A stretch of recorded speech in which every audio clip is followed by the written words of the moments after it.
Hello student, कैसे हैं आप सब। एक बार पुनः आप सभी का आपके अपने चैनल सी कोचिंग क्लासेस पर स्वागत है। क्लास 12 केमिस्ट्री एनसीईआरटी चैप्टर आपका 16 में यहाँ पर ऐसे 5 से 6 क्वेश्चन कराने वाला हूँ जो कि काफ़ी महत्वपूर्ण है स्टूडेंट, जिसको आपको मात्र समझना है, एक बार रटना नहीं है, मात्र समझना है। यदि एक बार आप समझ जाते हैं तो है ना बराबर नंबर मिलेंगे। और यहाँ से क्वेश्चन 100% मैं गारंटेड कहता हूँ क्वेश्चन पूछा जाता है, चाहे आपका हाफ ईयरली हो या एनुअल एग्जाम हो, दोनों के लिए काफ़ी हेल्पफुल है। तो आज की इस वीडियो को अंत तक देखना, और जो भी छोटे छोटे क्वेश्चन है स्टूडेंट जो 3 से 4 नंबर में पूछे जा सकते हैं उनको अच्छे से तैयार कर लेना। वीडियो को अंत तक देखना, अच्छा लगे तो लाइक जरूर कर देना, दोस्तों के साथ शेयर कर देना। तो चलिए आज का वीडियो शुरू करते हैं। तो पहला क्वेश्चन है स्टूडेंट, प्रतिरक्षी तंत्र क्या है, यह किस प्रकार से विकसित होता है। चीजें समझने की बात है। यहां पर देखिए, जैसे हमारे शरीर में है ना कुछ ना कोई विषाणु अंदर प्रवेश कर जाता है, ठीक। अब उसको नष्ट करने के लिए हमारे अंदर भी कुछ ना कुछ होगा जो कि क्या करेगा स्टूडेंट, जाने वाले विषाणुओं या मान लीजिए छोटे मोटे कीटाणुओं को नष्ट करेगा और जो शरीर को सुरक्षित बनाए रखेगा। तो एक ऐसा पदार्थ जो शरीर में प्रवेश करने वाले विषाणु है या विभिन्न प्रकार के छोटे मोटे रोगाणुजनक हैं जिनको नष्ट करने के लिए वो उत्पन्न होता है या शरीर में ही उपस्थित रहता है, ऐसे पदार्थ क्या कहलाते हैं, प्रतिरक्षी पदार्थ कहलाते हैं। और इस पूरे सिस्टम को प्रतिरक्षी तंत्र कहते हैं। जैसे हमारे शरीर के अंदर मान लीजिए कोई प्रवेश किया है ना, अब उस प्रवेश करने के फलस्वरूप हमारे शरीर में तो डायरेक्ट पहुंच गया, तो डायरेक्ट तो नहीं जानेगा कि प्रतिरक्षी पदार्थ जाकर के अटैक कर देगा। तो उसमें एक तंत्र काम करेगा जो उसको सूचना देगा मस्तिष्क को, और मस्तिष्क कहेगा भैया ये अंदर प्रवेश कर गया है, अब इसे जाकर के खत्म करो। तो वहां से फिर जाकर प्रतिरक्षी पदार्थ जाकर के उसको सुरक्षित करेगा। अब इस निर्देश के लिए एक तंत्र होता है जिसे प्रतिरक्षी तंत्र कहते हैं। जैसे आप लोगों को पता होगा, जैसे तंत्रिका तंत्र का काम होता है, जैसे आपके पैर में सुई चुभ गई, आपके मस्तिष्क में तुरंत आता है कि पैर हटाओ। यहां क्या काम करता है, तंत्रिका तंत्र काम करता है। उसी प्रकार से प्रतिरक्षी तंत्र, आपके शरीर के अंदर विषाणु या विभिन्न प्रकार के छोटे मोटे रोगाणु कीटाणु कोई प्रवेश कर गए, उनको हटाना है, उनको खत्म करना है। तो एक सिस्टम होता है शरीर के अंदर जो कि सूचना को पहुंचाता है, जिसके कारण वहां से प्रतिरक्षी पदार्थ आता है और सीधे उसे खत्म करता है। देखिए, शरीर में विभिन्न प्रकार के विषाणुओं या एंटीजन को नष्ट करने के लिए लिम्फोसाइट निर्मित हो जाते हैं। यही लिम्फोसाइट क्या होता है, नष्ट करता है, जो प्रतिरक्षी कहलाते हैं। प्रतिरक्षी मतलब जो पदार्थ को, जो मतलब विषाणु या एंटीजन को नष्ट कर रहे हैं। ये प्रतिरक्षी विशेष प्रकार के श्वेत रक्त कणिकाएं होती हैं। ये आक्रमणकारी जीव या विष को नष्ट हेतु एक विशेष प्रकार की ग्लोब्यूलिन प्रोटीन बनाकर मुक्त करती है। ये प्रोटीन मुक्त अथवा ऊतक द्रव में संचरित होकर आक्रमणकारी विषाणु, जीवाणु तथा विष पदार्थ को नष्ट कर देती है। लिम्फोसाइट एंटीजन को बांध लेते हैं और स्वयं तेजी से विभाजित होते हैं, जिससे रक्त में प्रतिरक्षी की संख्या बढ़ जाती है, जिससे एंटीजन का प्रभाव नष्ट हो जाता है। ठीक है, समझ गए। अब प्रतिरक्षी तंत्र अब आपको अच्छे समझ में आ गया होगा कि शरीर में प्रवेश करने वाले विषाणु, जैसे स्क्रीनशॉट ले लें, आपको इतना ही लिखना है, स्क्रीनशॉट ले लें बेहतरीन ढंग से, आपको इतना ही लिखना है। जैसा कि आप लोग यदि नोट्स परचेस नहीं किए होंगे तो अभी भी समय 100 रुपए में एक सब्जेक्ट आसानी से ले सकते हो, पूरा आपको नोट्स मिलेगा 100%। ठीक है, तो समझे, प्रतिरक्षी हमारे शरीर में प्रवेश करने वाले एंटीजन या विषाणुओं को नष्ट करने के लिए जो पदार्थ होता है उसे हम प्रतिरक्षी पदार्थ कहते हैं, और पूरे सिस्टम को प्रतिरक्षी तंत्र कहते हैं। तो प्रतिरक्षी समझ गए ना कि शरीर में विभिन्न प्रकार के विषाणु या एंटीजन प्रवेश कर जाते हैं, है ना, उस विष से मुक्त होने के लिए या आक्रमणकारी जीव को नष्ट करने के लिए जो हमारे अंदर लिम्फोसाइट निर्मित होता है, वो ग्लोब्यूलिन है ना प्रोटीन को बनाकर मुक्त करता है। यही जो ग्लोब्यूलिन प्रोटीन है स्टूडेंट, आक्रमणकारी जीव या विष को जाकर के नष्ट कर देते हैं। तो ये पहला हो गया आपका प्रतिरक्षी तंत्र।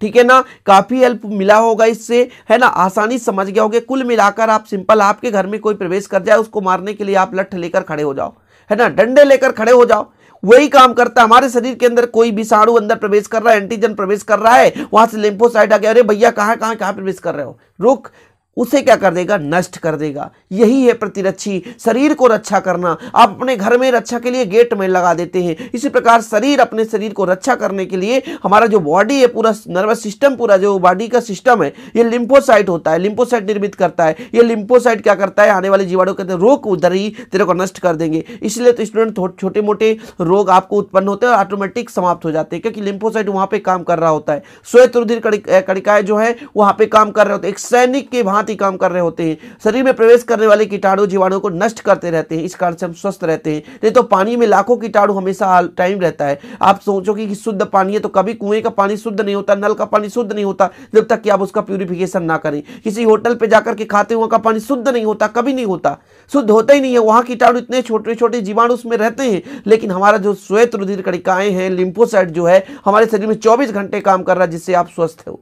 समझ रहे हैं ना। चलिए अगला देखते हैं पूतिरोधी। अब कभी कभी किताब में पूर्तिरोधी रहेगा या पूतिरोधी। जैसे आपके शरीर में घाव लग जाता है, घाव लगने के बाद क्या करते हैं आप, कुछ ना कुछ ऐसा पदार्थ लेते हैं जाकर डॉक्टर से या कि मेडिकल से कि हमारे शरीर में घाव है ना जल्दी भर जाए। अच्छा, क्या घाव दवा भरता है? कभी नहीं भरता। चीजें समझने की बात है। क्या होता है स्टूडेंट, जैसे आपके शरीर में चोट लग गई, उस चोट को भरने के लिए दवाई नहीं लगाया जाता, चोट को भरने के लिए नहीं लगाया जाता, बल्कि स्टूडेंट उसके लगाने से जो सूक्ष्म जीवाणु पैदा हुए, जो उस शरीर के त्वचा को नष्ट कर रहे हैं, उनकी समाप्ति हो जाती है, जिससे बनने वाली कोशिकाओं को वो क्षरण न कर सके। समझ रहे हैं बात को मैं क्या कह रहा हूं। जैसे आपके शरीर में चोट लग गया, जानते हैं कहीं भी सड़ा गला पदार्थ तो जीवाणु उत्पन्न हो जाते हैं, उसी प्रकार से आपके शरीर में भी कहीं भी चोट लग गया, घाव हो गया, वहां पे तुरंत सूक्ष्म जीवाणु उत्पन्न हो जाएंगे। सूक्ष्म जीवाणु क्या करेंगे, वो सीधे आपके है ना त्वचा को ही खत्म करेंगी। लेकिन पूतिरोधी पदार्थ लगा देने से वो सूक्ष्म जीवाणु नष्ट हो जाते हैं। क्योंकि आपको पता है प्रति सेकंड लाखों कोशिकाओं का निर्माण होता है, तो तीव्रता के साथ कोशिका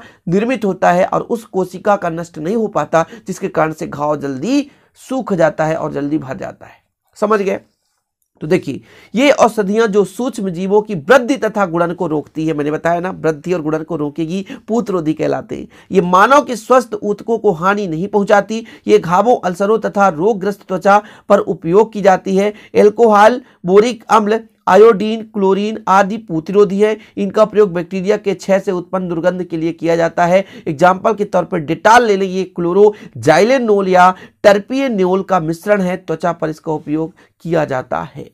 तो ये हो गया पूतिरोधी, समझ गए होंगे। चलिए अगला अपना है टॉपिक है प्रतिजैविक। क्या है? प्रतिजैविक, है ना। कहने का मतलब जो जीव से बनाया जाए और जीव को ही नष्ट कर दे वो प्रतिजैविक है। जीव से ही बनाया जाए और जीव को ही नष्ट कर दे वो है प्रतिजैविक। समझ रहे? तो सूक्ष्म जीवों से बने पदार्थ जो अन्य सूक्ष्म जीवों को नष्ट कर दे प्रतिजैविक कहलाते हैं। शरीर में पहुंचने के बाद ये उन सूक्ष्म जीवों के रोग के कारण है जो कि वृद्धि को रोक देते हैं तथा सनह सनह उन्हें नष्ट कर देते हैं या उनके विकास पे बाधा डालते हैं। अलेक्जेंडर फ्लेमिंग ने प्रथम प्रतिजैविक पेनिसिलिन की खोज की। इसका सामान्य सूत्र है C9H11H2O4SR है। इसकी सामान्य संरचना हम यहाँ पे नहीं बनाए क्योंकि बनाने की आवश्यकता है ही नहीं। ठीक है। प्रतिजैविक यानी जीव से ही निर्माण किया गया, सूक्ष्म जीव से ही बनाया गया, सूक्ष्म जीव को ही नष्ट करता है, प्रतिजैविक कहलाते हैं। ये शरीर में पहुंचने के बाद सूक्ष्म जीवों से जो रोग के कारण उनको वृद्धि को रोक देते हैं। मतलब शरीर में सूक्ष्म जीव की वृद्धि बढ़ रही है, मान लीजिए आपका जो लिम्फोसाइट काम करना बंद कर दिया, तब वहां पर प्रतिजैविक पदार्थ डालते, पेनिसिलिन कहते हैं, पेनिसिलिन की गोली दे दो, पेनिसिलिन की गोली। वहां पर क्या है, मतलब लिम्फोसाइट काम करना बंद कर दिया है, उसकी कमजोरी बढ़ गई है ना, वो कमजोर पड़ गया, तो फिर क्या करेंगे अपन, पेनिसिलिन या प्रतिजैविक पदार्थ खिलाएंगे कि जाओ भैया अंदर जो जीव वृद्धि हो रहे हैं उनको नष्ट करो। तो ये प्रतिजैविक सूक्ष्म जीव से ही बनाए जाते हैं और सूक्ष्म जीवों को ही नष्ट करने के लिए काम में आते हैं, प्रतिजैविक कहलाते हैं। अगला है प्यारे भाइयों anti fertility drugs. Anti fertility drugs, जैसा कि आप लोगों को पता होगा कि भारत में बहुत सारी जनसंख्या है। अब इस जनसंख्या को नियंत्रण करना है। सोचो कि 10 साल बच्चे पैदा ना हो, ऑपरेशन के बिना, मतलब ऑपरेशन भी ना हो, बच्चे भी पैदा ना हो, फिर अपन क्या करते हैं, एंटी फर्टिलिटी ड्रग्स का प्रयोग करते हैं। जैसे मेस्ट्रानॉल, नॉन एथिंड्रॉन, ये ऐसे टेबलेट हैं जिनके खाने से बच्चे नहीं होते, गर्भ निरोधक गोलियां जिसे कहा जाता है, आप लोग सुने होंगे। तो स्टूडेंट एंटी फर्टिलिटी ड्रग्स ये उनके लिए काम में आता है, जैसे कोई शादीशुदा मतलब कोई व्यक्ति है और चाइल्ड कहता है कि मैरिज के बाद भी 5 साल बच्चे ना हो, तो इन ड्रग्स का प्रयोग करने से ऐसा होता है। लेकिन कभी सेवन नहीं करना चाहिए, हो सकता है आपके शरीर के लिए नुकसानदायक हो, इसलिए आप भी आगे चलकर कभी भी इन चीजों से वंचित रहें, दूर रहें। ठीक है, तो एंटी फर्टिलिटी ड्रग्स वे रासायनिक पदार्थ है जिनका उपयोग प्रजनन क्षमता को नियंत्रित करने में के लिए किया जाता है, मतलब प्रजनन की दर को रोका जा सके। जैसा कि आप लोगों को पता है बहुत तेजी से जनसंख्या बढ़ रही है, इसके लिए ऐसे विभिन्न प्रकार की औषधियां बनाया जा रहा है कि ज्यादा से ज्यादा भारत की जो जलवायु है, उष्ण जलवायु है, कम उम्र में ही बच्चे पैदा करने की क्षमता उत्पन्न हो जाती है। इस कारण से इसको रोकने के लिए एंटी फर्टिलिटी ड्रग्स बनाया गया है, जिसका काम ही होता है कि प्रजनन क्षमता को नियंत्रित करना, कम करना। समझ रहे हैं? तो वे रासायनिक पदार्थ जिनका उपयोग प्रजनन क्षमता को नियंत्रित करने में किया जाता है एंटी फर्टिलिटी औषधियां कहलाती हैं। एंटी फर्टिलिटी के प्रयोग से महिलाओं में मासिक स्राव चक्र, अंड विसर्जन को नियंत्रित करते हैं। आजकल जिन उर्वरता निरोधक का सफलतापूर्वक प्रयोग किया जा रहा वो है मेस्ट्रेनॉल नॉन एथेनड्रॉन। मतलब इसके प्रयोग से, है ना, क्या होता है कि जो मेंस्ट्रुअल साइकिल होता है, अंड विसर्जन होता है, मासिक स्राव होता है, लगभग जो 5 से 7 दिन तक चलता रहता है, उसमें नियंत्रण आ जाता है। ओके, चलिए अगला टॉपिक है अपना एंटासिड। मैंने कहा था ना 5 से 6 कराने वाला हूं, तो आप लोग बिल्कुल अच्छे से पढ़ते चलो। एंटासिड क्या है? एंटासिड वे रासायनिक पदार्थ जो आमाशय में उत्पन्न अम्ल की अधिकता को कम या उदासीन कर देते हैं। वे रासायनिक पदार्थ जो आमाशय में उत्पन्न अम्ल की अधिकता को कम या उदासीन कर देते हैं और द्रव में पीएच मान की वृद्धि पर उपयुक्त स्तर पर ले जाते हैं। जैसे आमाशय में अम्ल की मात्रा बढ़ने पर उत्तेजना तथा पीड़ा देती है, जो आमाशय में HCl की मात्रा उत्पन्न हो जाती है, जिसके कारण पेट में अल्सर जैसी बीमारियां उत्पन्न हो जाती है। अब चीजें समझने की कोशिश करें, यहां पर आपको थोड़ा समझ में नहीं आ रहा होगा। एंटासिड प्रति अम्ल, आपके शरीर में अम्ल की अधिकता हो गई, अम्ल की अधिकता होने के कारण विभिन्न प्रकार के विकार उत्पन्न हो गए। जैसे हमारे शरीर में, हमारे आमाशय में HCl अम्ल उत्पन्न होता है। अच्छा, HCl का काम क्या होता है? भोजन को चिपचिपा बनाए रखना, भोजन को चिपचिपा बनाए रखना, ताकि स्टूडेंट जो हम भोजन करते हैं उसके साथ हमारे आंत का भी पाचन ना हो जाए, तो वो चिपचिपा बनाए रखता है पूरे उसके भित्ति पर, है ना। HCl का, है ना, एक चिपचिपा पदार्थ पूरा चिपका हुआ रहता है, जिससे कि हमारे शरीर के आंत जो कटती नहीं है। तो जब शरीर के अंदर अम्लीयता बढ़ जाती है, तो इस अम्लीयता को कम करने के लिए हम औषधि का प्रयोग करते हैं, रासायनिक पदार्थ का प्रयोग करते हैं, जो कि अम्लीयता को कम कर देता है। ऐसे पदार्थ को प्रति अम्ल या एंटासिड कहा जाता है। प्रति अम्ल या एंटासिड, प्रति अम्ल क्या है? जो हमारे शरीर के अंदर जाता है, हमारे शरीर के अंदर जाता है और अम्लीयता को कम करता है स्टूडेंट, उसे हम कहते हैं प्रति अम्ल या एंटासिड। समझ गए? वे रासायनिक पदार्थ जो आमाशय में उत्पन्न अम्ल की अधिकता या, है ना, क्या कर देता है? उदासीन कर देता है या कम कर देता है, उसे हम कहते हैं एंटासिड। ठीक, अपने भाषा में लिखने की कोशिश करें। जैसे मुख्य रूप से एंटासिड कौन कौन से? Magnesium hydroxide, magnesium carbonate, sodium bicarbonate. ये तो आप मीठा सोडा आप लोग बहुत बार सुने होंगे और बहुत बार प्रयोग भी किए होंगे। जब दौड़ते हैं आप, पेट जलने लगता है, तब कहते हैं मीठा सोडा खा लो भैया। समझ रहे ना, है ना, खाने का सोडा भी कहते हैं। ठीक है, NaHCO3। ठीक, ग्लूकोज की बात नहीं कर रहा हूं, ग्लूकोज तो एनर्जी के लिए किया जाता है।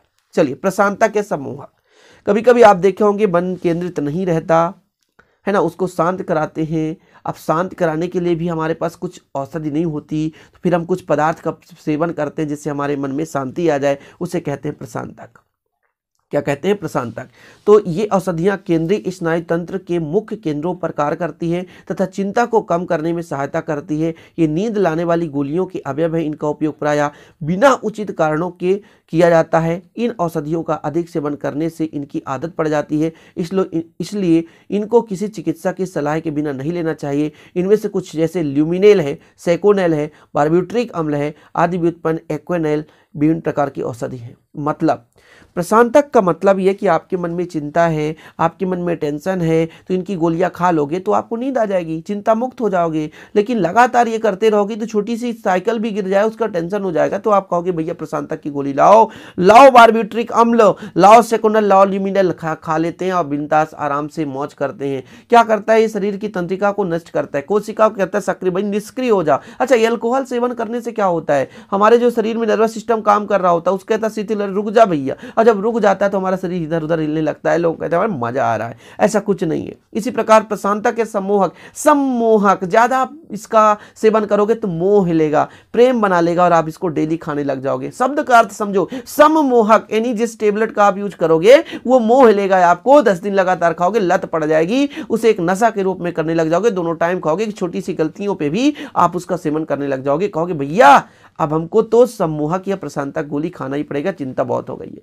तो मानते हैं कि प्रशांतक सम्मोहक एक अच्छा है, लेकिन सबको सेवन नहीं करना चाहिए, बिना डॉक्टर के सलाह नहीं सेवन करना चाहिए। छोटी मोटी विकार हो जाए ऐसे में सेवन नहीं करना चाहिए। स्क्रीनशॉट ले लें और ये आपके 6 टॉपिक्स आपके क्लियर हो गए हैं। आशा और उम्मीद है यार मजा आया होगा आज के इस वीडियो को समझने में। हो सकता है आपके एग्जाम में यहां से क्वेश्चन आ जाए, और 100% आता ही है, विगत वर्षों में कई बार पूछा गया है। इसलिए वीडियो को लाइक करना तो बनता है यार, शेयर भी कर देना। चलिए अच्छा लगे तो लाइक शेयर तो बनता ही है, साथ में इसका नोट्स परचेस करना मात्र 100 रुपए में। आप 968529 पर कॉन्टेक्ट कीजिए, 968529 पर कॉन्टेक्ट कीजिए। हाँ, फेक चैनल वाले से मत ले लेना, दूसरे चैनल से कि हाँ शिव सर बोल रहा हूं और कुछ भी आपको भेज दिया जाए। आप मेरा नंबर पर्सनल नंबर दे के रखा हूं, मेरे पास टाइम होगा तो कॉल रिसीव कर लूंगा, और यदि नोट्स लेंगे तो विधिवत आप तैयारी कर पाएंगे। तो चलिए मिलते हैं अगले वीडियो में। जय हिंद, वंदे मातरम।